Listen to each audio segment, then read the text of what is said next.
Mike, check into levels. Seems alright. 2 pods in a week. Holy ass. We're coming at you. Also, almost died this morning, so I figured, you know what? No time like the present to pod. Plus, we got some things we can go over. We got NFL free agency. We got NBA news. We got The Last of Us. We got Bel Air. We got Scream 6. We got some things to go over. And all matters. So, let's hop right into this thing. First of all, shout out to y'all. First-time listeners, last-time listeners, multiple-time listeners. Fucking let everybody know what's happening. Be a friend, tell a friend. Tell your grandma, tell your aunties, tell your friends, tell your daddies, tell your grandpas, tell your uncles, tell everybody. Promotional fucking jargon. As we all know from Football Talk, I'm not good at it. And as we all know from 53 episodes of this thing, I am not good at it. With that being said, welcome to episode 54 of the Trey Smith Perspective. I am your host, Trey Smith. Was going to actually shoot this pod yesterday, believe it or not, but had some car issues. Got in my car to go get dinner the night before. Me and my lady got in to go meet Bob and Evan over at Bob Evans, you know what I'm saying? Get some delicious breakfast for dinner. And my check engine light was on, so I had to immediately take care of that.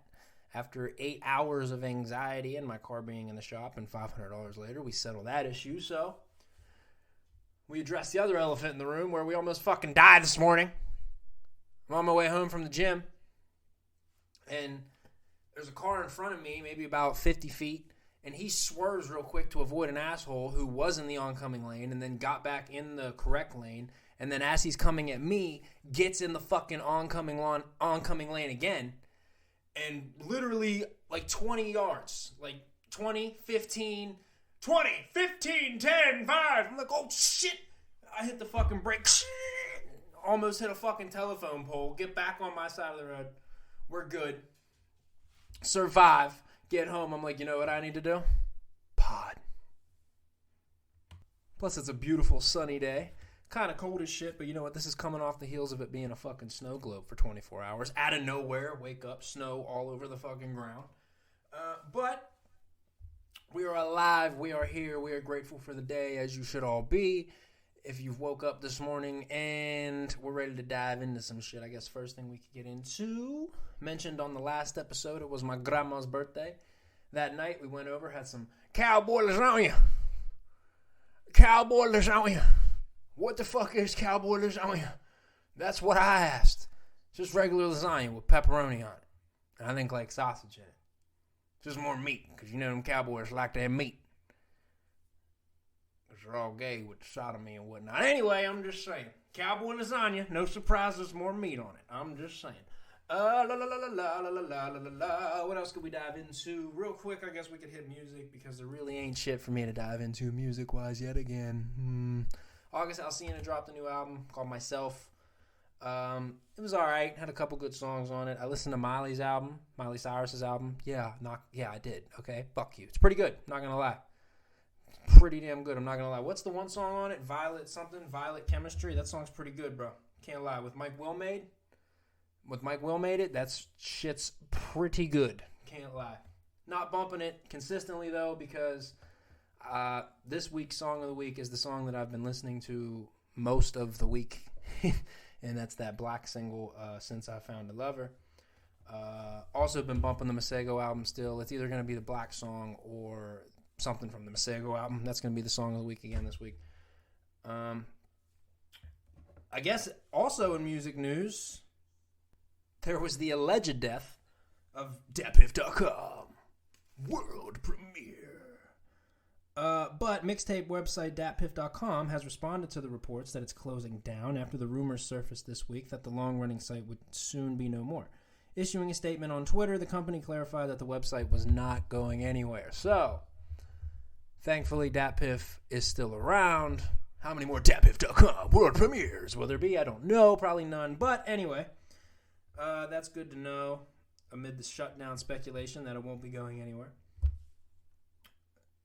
What else could we speed through? I feel like we speed through these pods, but again, no need to fucking push the peas around on a plate. We get to what we want to talk to and we talk about it. Speaking of things I've been meaning to talk about and haven't got to, Bel Air. I'm not all the way caught up.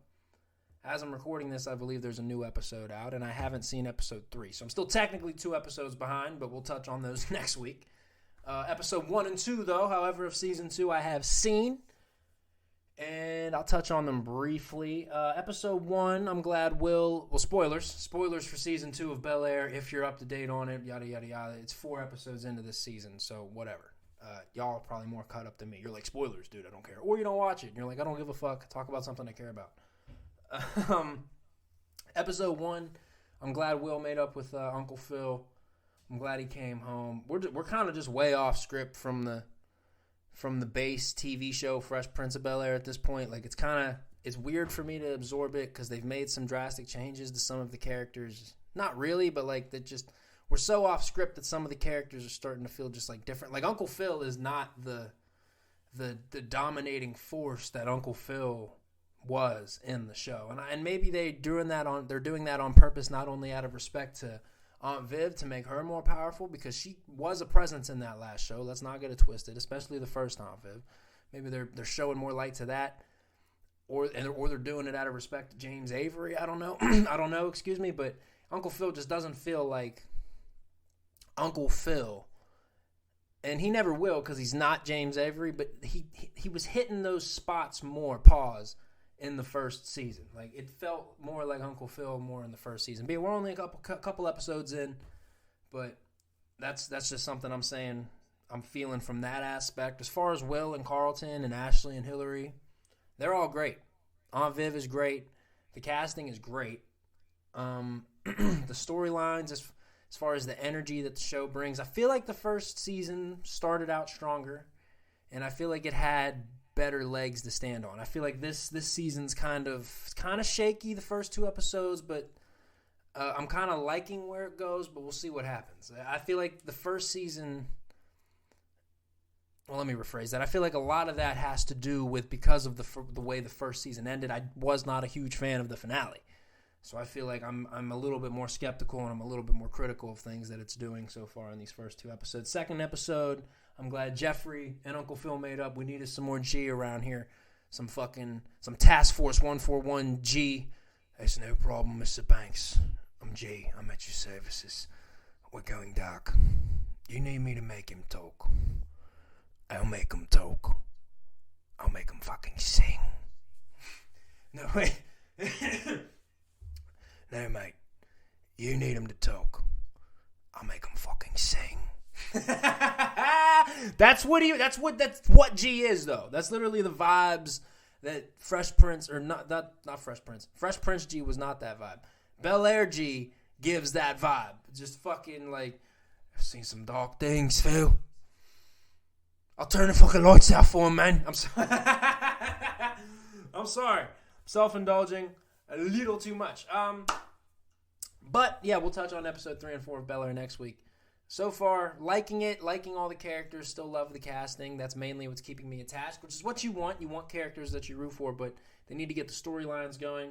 Shout out to the original Ashley. I forget her name. Don't fucking jump on me because I forget her name. She plays the teacher that got fired for going outside of the curriculum, which is bullshit. I hope I see more of her down the line. I hope actual Will, eventually makes an appearance in this thing at some point. Be it as a grown-up Will, or a fucking vision Will, or a counselor, or a coach, or something. Maybe a basketball coach, maybe like Jazz's dad, something. Like, make him pop up somewhere. I hope he pops up somewhere, as he should. I hope they continue to sprinkle all the legacy characters in that way. But staying in the vein of TV, we'll touch on The Last of Us. The Last of Us has ended. The finale has came and went for The Last of Us. We are all caught up. Great. As a whole, I give it 8 out of 10. But the game is about a 9 to 10 out of 10. The game's different. And it might be a hot take, but I'm not as attached to the characters due to the show. And obviously that's because I haven't spent 15 hours with them intimately, moving from place to place, hiding from zombies, dying, respawning, trying again, doing the things over and over again. That's obvious. I'm not going to be as attached. And I've played the game first multiple times over, so I'm obviously more attached to those renditions, but I feel like there was just certain things that the show fell short on compared to the game. Had I not played the game and known how those sequences play out otherwise, maybe the show is held up on that pedestal by me, but I feel like as we got closer to the finish line, the game continued to shine stronger. The strongest change that they made, obviously, was the Bill and Frank storyline. They tweaked a couple things here and there for positivity, but I liked the Ellie flashback, like with the original Ellie, Ashley Johnson playing her mom, and that's seemingly giving us a reason, but not a reason as to why Ellie might be immune. She cut the umbilical cord. Spoilers alert. She cut the umbilical cord with a knife that she used to kill an infected. That could seemingly be why Ellie's immune. And it works, but it took me out of it so hard soon as Ashley Johnson's voice hit my ears. Because that's Ellie. That's Ellie. Like, immediately for the rest of the episode, I had spent the whole 9 episodes or whatever, 8 episodes up to that point, getting used to these people being Joel, this is Tommy, especially Bella as Ella, especially Bella Ramsey as Ellie, which she was great 95% of the time as Ellie. But I feel like there were just certain things, certain times the corner would be a little rough. But 95 to 96% of the time as Ellie, she was fantastic. And I really only started to see the cracks after that opening scene of the finale when I hear actual Ellie's voice, and I'm like, oh no, that's Ellie. That's Ellie. And then for the rest of the episode, I'm looking at what's her name, like, yeah, I was alright, I guess. Pedro, again, that's no fault of her own. I just feel like they had to include Ashley Johnson some way. I'm glad they did. I just maybe do that at the beginning. I think maybe that a couple episodes earlier, because it really had me, it pulled me out of it. That might just only be me and my weird ass brain, but hearing her voice, like, I've spent however 40, 50, 60 hours with that voice as Ellie.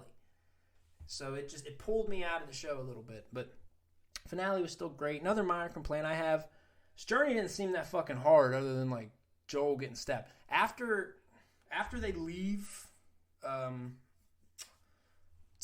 after they leave Jackson and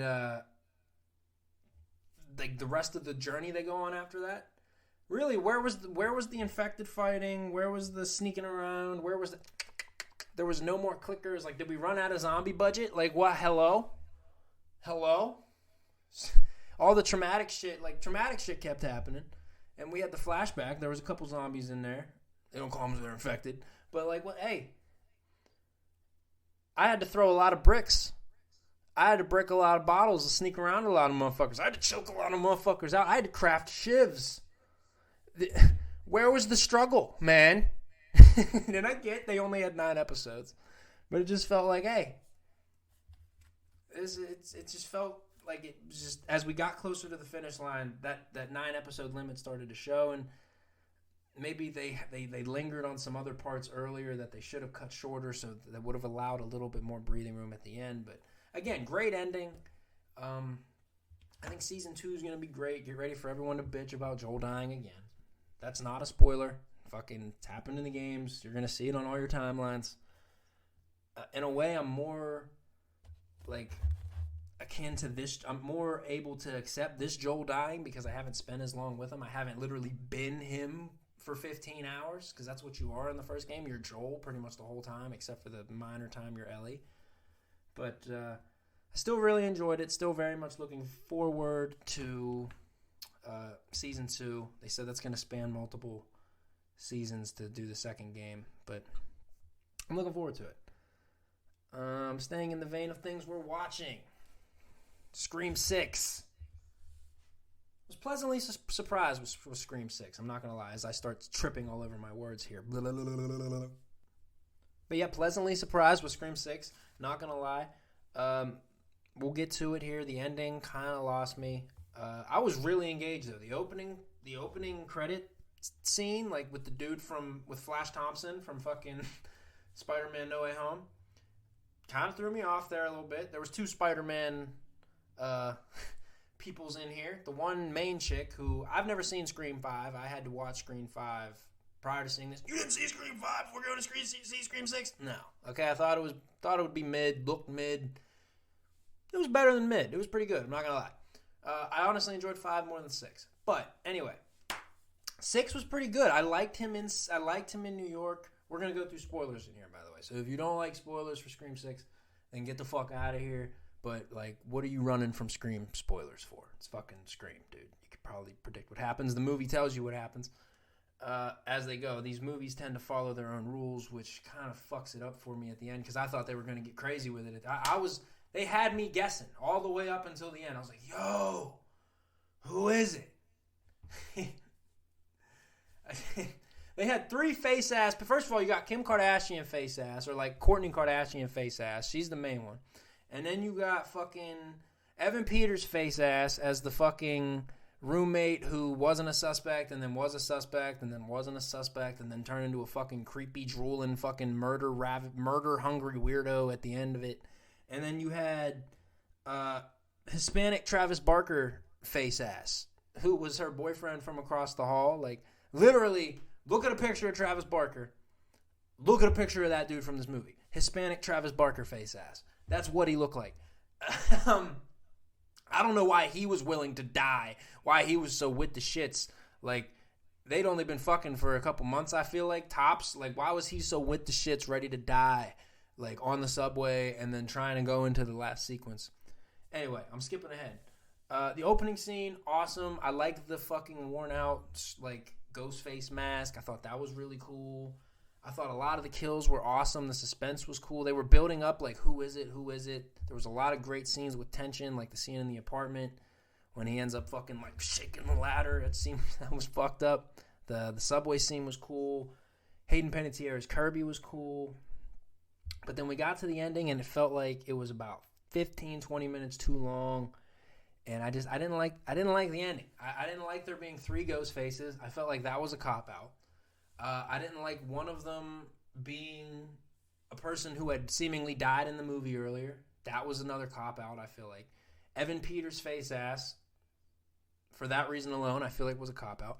And then the other dude, who I'm solely calling Eyebrows, he's in other shit, but he's typically a good guy and everything. And I feel like that's the main reason they made him like the bad guy at the end, which that's fine. But it wasn't believable to me at all. As soon as he like pulls the mask off or whatever, or he appears holding the final mask, like, yeah, that's right, it's me. And his eyebrows start fucking going crazy. That's why I wanted to fucking kill you, you fucking bitch. That's why I it just became comical to me. And then Redhead pulls her fucking thing off, and I'm like, oh. And then Evan Peters' face ass pulls his thing off, and he's like, I wanted to fucking kill you. And now everyone's just gone fucking Coco Loco and just lost their fucking minds, which is a theme of this movie. Like, soon as they like all like take their masks off, so to speak, they all fucking are crazy. Like, Stu and Billy were guilty of it in the first one too. I thought we were building up so much suspense. I thought it was about to be Billy's ghost. Like, they had me believing in the supernatural and this shit. I thought Stu was about to appear. I thought somebody was coming from beyond the grave to fucking be Ghostface. And it's fucking Evan Peters' face ass, redhead ass who died, and Eyebrows. Like, I was with Kirby being the Ghostface. They set it up hard just to bait and switch you literally 2 minutes later.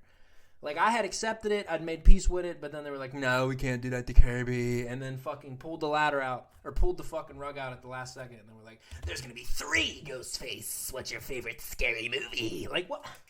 Come on. And, what the fuck? At least 4 people should have died that did not die. Gail should be dead. Jenna Ortega, dead. Fucking, who else should have died that did not die?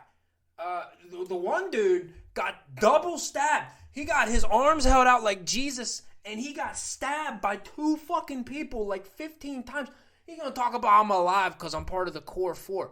That doesn't make it okay. Just because you say some corny bullshit like that in a fucking movie where you're like, yeah, we're the core 4 so we never die. That doesn't make it okay at the end of the fucking movie when you've been stabbed 27 times. Okay?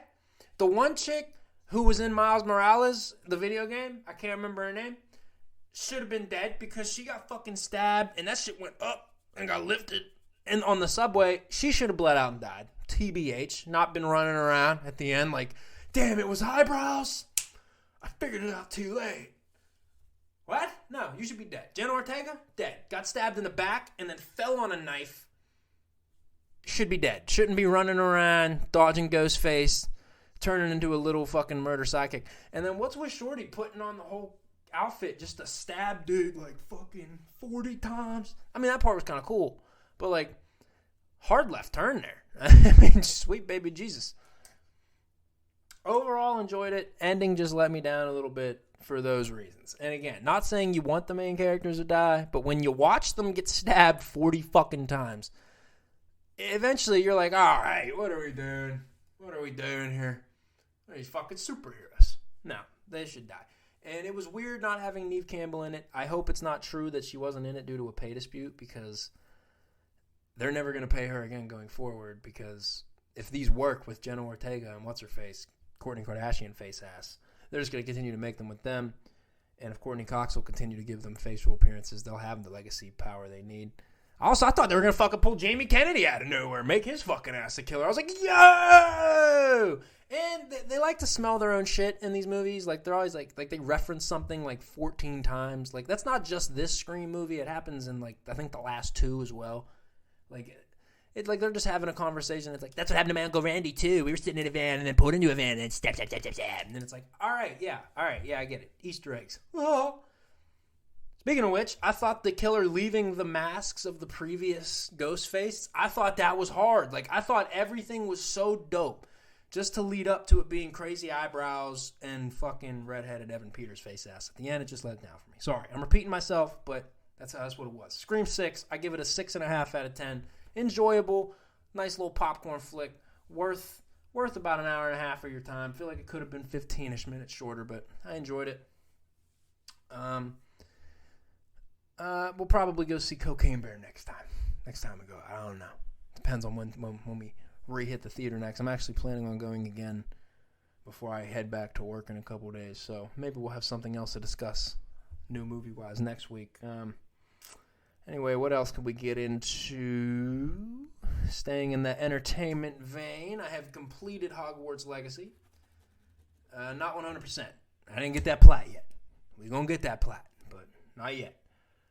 Beat the campaign. Great fucking story. If you have a way to play it and you haven't yet, play it. If you're a fan of the Harry Potter IP or any type of that. Again, no type of like condoning or agreeance in anything that J.K. Rowling has said and any of her bullshit. Again, I feel like I watched a review where someone said it. I feel like the Wizarding World has outgrown its creator, and my God, this game shows it's true. So definitely check it out if you're a fan of that. I give it a 9 out of 10, 9.5 out of 10. Damn close to 10 out of 10. There's just certain little things in it where you're like, all right, that's pretty video gamey and unnecessary. And just little nitpicks you can make. We're not going to get into them here, but overall, I enjoyed it. Speaking of video games, the AI voice shit, gotta stop. It's not funny. It's not funny. I don't know why do y'all think it's so funny? All right, at first, it was kind of funny to hear, like, Barack Obama and Biden and Trump and all them playing, like, Warzone or Madden or something. It's kind of, or then, like, Patrick Mahomes is in there. But it sounds creepy for one, because it sounds like them, but there's no soul. Donald, you fucking punk bitch ass motherfucker. I told you to stop blowing up on my and then it's like, well, maybe if you weren't such a motherfucking, and there's just, it sounds creepy. I hear that and it's creepy to me. People are sending them to me like, ha ha ha ha ha, and I'm like, no, this is terrifying and should stop immediately. Nuke it. Whatever the fuck it is, nuke it. Get it the fuck out of here. I think it's terrifying. That's my 2 cents on that. That's my 2 fucking cents on that. I guess we could get into sports here because we got some things to cover sports-wise. Aaron Rodgers' watch. I guess you could say it's over, but it's technically not over because he has confirmed that that his intention is to play for the New York Jets. In his words, he's on his way to NY, following in the shoes of his predecessor, Brett Favre, that piece of shit, alleged piece of shit. Not trying to get Pat McAfee and Shannon Sharp out here. He said farewell to the Packers fans on Pat McAfee's show. this past Wednesday. You could just tell though that he likes all this attention. Like he's thriving in this shit. He is loving this attention. Lamar Jackson watch though hasn't brought as much fun. I don't know. I still have no idea why there's just no public interest in Lamar Jackson at this point. We've gone over last week why I feel like it's bullshit and there should be. Maybe it's the 2 first-round picks that's holding somebody back. But if you get a quarterback for a decade, damn the 2 picks. I mean, somebody, please, the Texans, the Commanders, the Colts. The Commanders, I think, brought in Jacoby Brissett to compete with Sam Howell. Hello? What are we doing? Lamar Jackson is a unanimous MVP. I'm not going to beat a dead horse on this. The man will probably garner interest before the draft, I'm hoping. But, my God, can we figure out what's going on with Lamar Jackson? And if they are blackballing him to try and solely get the cap down, the quarterback cap down, which I think it's bullshit because whether you do that to him this year, someone's going to set it or break it again next year. So that's bullshit. I think that's bullshit. Pay Lamar Jackson, if you're the Ravens, long-term deal, or somebody swoop in and save the fucking guy because he's a franchise changer. Can we fucking figure that out, please? And sad Steeler news, we've lost Cam Sutton. He's going to Detroit. Damn it. Spillane's going to Vegas. Not as sad about that. We signed Pat P. That's pretty cool. Steeler Nation made it pretty damn clear he was not allowed to wear number 7. He was like, all right, I got it. We released Miles Jack. I don't fucking know why. That leads me to believe we're either signing someone else that's a veteran in free agency or we're drafting a linebacker again. I don't understand. Or we're that into Cole Holcomb. Cole Holcomb. That's a fucking tongue twister that I didn't think I'd run into. Or they're that into him, who we brought in this past week as well. Or they're that into him that they think that they can let go of Miles Jack. I don't agree with it. Maybe some other quick free agency news around the league. The Eagles were expected to lose Darius Slay. I was hoping he would land over here, and then right around Howie Roseman worked some magic, and he is back with the Eagles. Orlando Brown, who I was also hoping maybe we'd look at, inks a pretty big deal in Cincinnati. We were not going to fucking give him that much money. Jamal Williams is with the Saints. Miles Sanders will go to Carolina. The Ravens are placing a low tender on Tyler Huntley. I don't understand why. Let the fucking man go. Baker is to Tampa Bay. I'm calling it now. Baker will lose the starting job to a competition with Kyle Trask. Listen, I was all in on Baker last year. You're not going to get me doing that again this year. I was on Football Talk last year putting my fucking platform with my words on it that 3 people watched saying, hey, listen, Baker Mayfield's going to have a standout year. He's got a new offensive coordinator. He's got weapons all around him. Look out for Baker Mayfield to have a fucking outstanding year. Baker Mayfield was benched and then released and then ended up finishing the year with another team. So, not hopping back on the Baker train. He's going to have to earn my fucking trust back. It was impressive what he did last year when he was on the team for 12 hours and he led them to a comeback win, but the Raiders were a shit show at that point, and I'm not even gonna touch it. What else we got NFL news-wise? Eagles are re-signing Fletcher Cox. They also brought back Brandon Graham. Somehow, for some reason, the Giants got Darren Waller from the Raiders for 3 sticks of gum and a pack of Skittles. Kind of bullshit. Ezekiel Elliott will be released from Dallas. And then Juju, the TikTok and cornball, is on a 3-year, $33 million contract to the Patriots. I believe he'll be traded in year 2 of that because he's just annoying. Anyway, Cowboys got Stephon Gilmore from the Colts in a trade. The Panthers signed Hayden Hurst. And other than that, we're scraping the bottom of the barrel in terms of NFL news here. NBA, Ja Morant has been suspended for 8 games officially without pay. He did an interview with Jalen Rose saying that the gun was not his. It's not who he is. He doesn't condone violence, obviously, saying all the right things. I think, again, he'll bounce back. He should bounce back. I'm rooting for him to bounce back. He just made a dumb mistake, and I think he'll be okay. That's really all I have. Who's texting me while I'm podding? That's really all I have NBA-wise. What do we got here? My Raptors are still in the play-in mix at 33 and 36, but they're obviously not going to go anywhere. The Lakers dropping one last night. They're sitting at, I believe they're sitting at 10th in the West right now. They couldn't really afford to drop one. They did drop one. AD's going to have to continue to go beast mode. They're going to need some D-Lo help. They're going to need help from all them pieces that they brought in at the trade deadline to get them to the finish line. But I think the Lakers will get in the playoffs. I think they'll get in the playoffs, and I think they might even mess around and win a round. I think they might even. If they get Bron back and Bron's able to go. Bron's been seemingly, again, having foot and ankle troubles. They're re-examining that in a couple weeks, I believe. But if they're able to get in the door and get Bron back at like 85%, they might be able to make some noise. They might just be able to make some noise. As far as that, I think that's pretty much all we have today. We're sitting at a cool 31 minutes. What else is going on in the world that kind of intrigued me? Oh, fucking Ryan Reynolds. Fucking Deadpool's out here becoming a billionaire. T-Mobile buys Ryan Reynolds' Mint Mobile in a $1.35 billion deal. Why did I have an article pulled up? Because I told you it intrigued me. The telecommunications giant T-Mobile announced it's buying the budget cell service provider Mint Mobile, best known for its ads with actor and part owner Ryan Reynolds.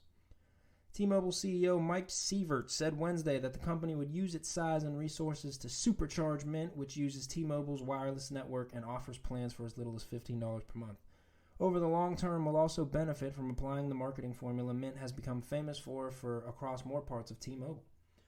Perhaps the single largest contributor to that marketing effort has been Reynolds, the Deadpool star, which obviously Ryan Reynolds' Deadpool commercials, his Deadpool commercials, his Mint commercials, it's very straight to the point. We don't waste the budgets on bullshit. We give you bare minimum commercials, bare minimum ads and shit, but great deals as far as cell phone service. And it's kind of cool that he was able to make a billy off this. He said Wednesday that the deal would benefit Mint Mobile customers. We are so happy T-Mobile beat out an aggressive last-minute bid for my mom, Tammy Reynolds, as we believe the excellence of their 5G network will provide a better strategic fit than my mom's slightly above-average mahjong skills. I don't know what that is. Anyway, they said they would continue Mint Mobile's $15 per month pricing. They got $15 per month. Hey, how about a little implementation? T-Mobile just buying up everything to survive. They bought up Sprint. They bought up Mint Mobile. How about you, implement some of that put me at $15 a month. How about that? Anyway, as far as anything else, I think that's all I have, y'all. We will be back next week. Obviously, we'll touch on Bel Air, like I said. We'll maybe if we go to the theater, if we go there again, we'll touch on whatever film I touch on. Otherwise, you guys be safe, be blessed. Thank you for tuning in. Those who have tuned in, again, first time, long time, last time, any of y'all, love y'all regardless. Promotional jargon. And I feel like we actually turned in a half-decent episode this week. I feel like, I feel like all my episodes, I'm my own worst critic. I feel like all the episodes stink, but I feel like this one stunk a little less. We'll see y'all next week.